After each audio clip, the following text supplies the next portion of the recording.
Yo l'équipe, de retour après plusieurs mois sans vidéo et c'est vrai que j'étais un peu concentré sur mon déménagement donc j'avais mis complètement les vidéos de côté mais pas so rare, je suis toujours resté autant passionné. Donc, il y a eu pas mal d'évolutions dans ma stratégie mais bon c'est pas l'objectif de cette vidéo, je vous referai une vidéo dédiée pour vous expliquer un petit peu ma stratégie que ce soit sur le football ou sur la NBA. Là, l'objectif de cette vidéo c'est un peu de vous parler de tout ce qui se passe autour de la NBA parce qu'il y a la nouvelle saison qui va se lancer très prochainement dans une grosse dizaine de jours.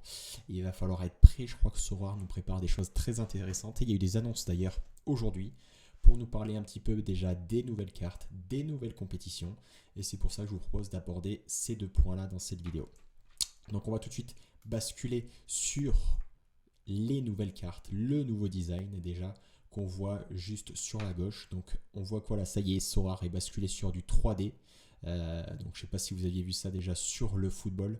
Donc le rendu est plutôt pas mal, je trouve, en tout cas en 3D. J'aime bien. Par contre sur la vision en 2D, je trouve que c'est vraiment pas top. Ouais, je trouve que c'est assez simplé. Mais bon voilà, la 3D rend très bien. J'aime beaucoup le nouveau design. Donc l'info qui a été communiquée aujourd'hui, c'est le lancement des nouvelles cartes qui va arriver donc le 17 octobre. Donc il va falloir être prêt, ça va se lancer et donc il y aura les nouvelles enchères de ces nouvelles cartes.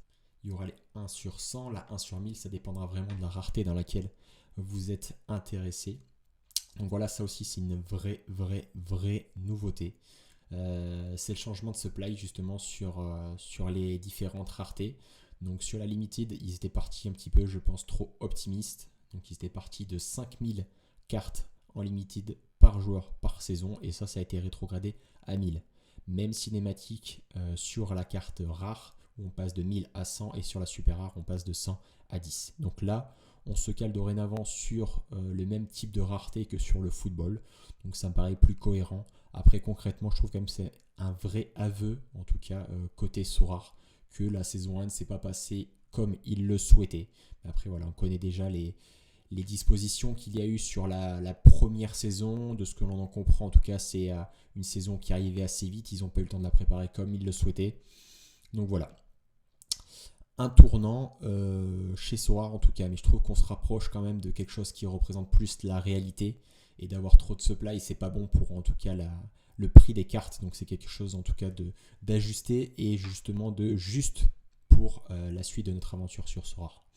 Le design j'en ai parlé, hein, je trouve que c'est voilà, j'en ai déjà parlé, c'est moyen. J'aime la 3D, j'aime pas forcément la 2D. Voilà, la 3D ça en jette je trouve, avec notamment l'arrière de la carte que je trouve très jolie. Et voilà, sur l'avant, c'est assez simplé. Donc, ce qu'ils mettent en avant aussi, c'est le fait que la 1 sur 100 et la carte qui aura le numéro de maillot aura un petit encadré en bas en surbrillance. Voilà, ce sera la différence où sur les cartes plutôt classiques, il n'y aura pas cette petite plaque. Également, du coup, sur la NBA aussi, il y aura le List or Play qui va arriver. Et ça, c'est une vraie nouveauté et c'est quelque chose qui a pas mal permis de réguler en tout cas le prix des cartes sur le football. C'est le list or play. Donc en fait, c'est assez simple comme concept. C'est que si vous jouez avec une carte, vous ne pourrez pas la référencer sur le marché secondaire. Donc vous ne pourrez pas la mettre en vente. Sinon, ça annulera votre équipe sur la Game Week. Voilà, c'est pas plus compliqué que ça. Mais voilà, dans vos mécaniques et dans votre façon de jouer, en tout cas, ça va changer peut-être pas mal de choses. Ça a changé pour beaucoup de managers, en tout cas sur le volley football. Donc je pense que sur la NBA aussi, il va falloir ajuster en tout cas votre façon de jouer. Voilà sur la partie nouvelle carte de ce qui est sorti. Sur le volet des compétitions. Donc là, je m'attendais à ce qu'il y ait beaucoup de création de nouvelles compétitions. Donc personnellement, je suis un peu déçu. Parce que la seule compétition donc, qui sera de manière récurrente, c'est la Underdog. C'est la nouveauté, puisqu'avant on avait déjà la Champion, la Contenders. Donc si tu es nouveau sur Sorare NBA, je te propose déjà de regarder ma première vidéo où j'explique ces compétitions. Mais voilà, un peu déçu en tout cas qu'il n'y ait pas de nouvelles compétitions supplémentaires. Donc après, ce qui est mis en avant, c'est qu'il y aura quand même des éditions, des concours spéciaux qui arriveront un peu comme on a eu l'année dernière, que ce soit la U23, la NoCap, voilà, ça reviendra de temps en temps. Et il y aura d'autres éditions et d'autres compétitions spéciales pour certaines occasions. Ils ont parlé aussi d'une compétition spécifique pour Noël, donc ça c'est ce qu'on pourra voir très prochainement. L'information, je trouve aussi qui est intéressante, c'est de se dire qu'il y aura près de 40% des cartes qui seront données en récompense. Donc il parle de cartes pro. Cartes pro, c'est les cartes, on va dire, de couleur avec une rareté. À l'inverse justement des cartes common qui sont pour ceux qui veulent jouer en free-to-play. En termes de reward, pardon, j'ai oublié.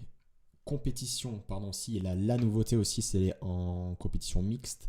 La compétition qu'ils ont baptisée la compétition streetball. Donc, de ce que j'en comprends, et ça va ressembler un petit peu à l'académie que l'on a sur le football, puisqu'on va pouvoir mixer en fait les raretés. Voilà, il n'y a pas beaucoup de précision encore sur la streetball pour l'instant, donc on va la laisser un peu en stand-by. Mais de ce que je vois en tout cas dans le volet des rewards, on voit qu'il y aura de l'argent qui pourra être gagné pour ceux qui seront justement au top dans cette compétition-là. Donc la vraie nouveauté sur la partie compétition, et ça avait été annoncé, et là justement avec l'affichage des rewards, on voit clairement que c'est la nouveauté, c'est qu'on va pouvoir gagner de l'ETH ou du dollar ou de l'euro en fonction de vos préférences sur les différentes compétitions. Donc il n'y aura pas de palier comme on a sur le football, on s'y attendait aussi, mais voilà, ça en tout cas c'est quelque chose qui devient très clair, c'est le système de reward qui sera mis en place. Donc je vous laisse les lire, ils sont affichés donc sur cette slide là. Je vais pas les décrire. J'ai pas d'avis particulier me concernant en tout cas sur les volumes de reward qui sont affichés. Ça dépendra fortement en tout cas du nombre de joueurs que l'on aura. C'est juste sur la Limited Champion, je vois qu'on s'arrête aux 700 premiers. De mémoire, on allait plus loin auparavant. Je ne sais pas si on allait pas jusqu'à 1000 et quelques. Donc il faudrait que je valide ce point parce que j'ai pas contrôlé ça. Mais voilà, à suivre, et c'est quelque chose qui sera forcément interprétable dès l'instant qu'on aura vu en tout cas le nombre de joueurs que l'on aura dans les différentes Game Week. Voilà en tout cas sur les deux nouveautés qui nous ont été annoncées par Sorare. Après l'autre nouveauté, je ne sais pas si vous êtes connecté à votre compte ou si vous ne vous êtes pas connecté et que vous êtes peut-être même nouveau, n'hésitez pas à passer par le lien de parrainage que je vous mets en description de cette vidéo là. Ça fait plaisir, et il y a un nouveau système de parrainage qui a été mis en place. Ce que je voulais vous dire, oui, c'est que le portail du coup a changé. Voilà, je vous montre très brièvement un petit peu ce qui s'est passé sur les nouveautés de Sorare. C'est que le portail n'est plus du tout comme avant, le design a changé. Je le trouve quand même beaucoup plus sympa et peut-être fluide, mais encore faut-il se familiariser avec. Donc on voit que maintenant on a une bande latérale gauche où on peut justement choisir les différents onglets, les différentes pages sur lesquelles on veut switcher. Et la vraie nouveauté, c'est qu'on a notre page Mon Club, maintenant, que ce soit en MLB ou en NBA. Auparavant, on l'avait uniquement sur le volet football. Donc voilà, ça y est, dorénavant, on l'a sur le volet NBA. Donc on va pouvoir mettre notre petit Hall of Fame qui s'affichera en bas de notre vision de club. Donc voilà, je pense qu'ils sont en train de nous préparer de belles nouvelles choses, que ce soit donc sur le football qui est le sport numéro 1, mais également sur les deux autres sports américains que sont la MLB et la NBA. Donc il va falloir suivre ça de près. Voilà ce que je voulais vous partager en tout cas dans cette vidéo là. Voilà, ça me fait plaisir d'être de retour, de refaire de nouvelles vidéos. Donc je vous referai très prochainement des nouvelles vidéos, et j'aimerais faire très prochainement des analyses des clubs suite donc aux nombreux transferts qu'il y a eu sur la NBA, et ce n'est pas fini, mais on voit quand même qu'il y a certaines équipes qui se sont très très grandement renforcées. Voilà, j'en dis pas plus. Ciao, à bientôt, c'était Captain Mankai, à la prochaine.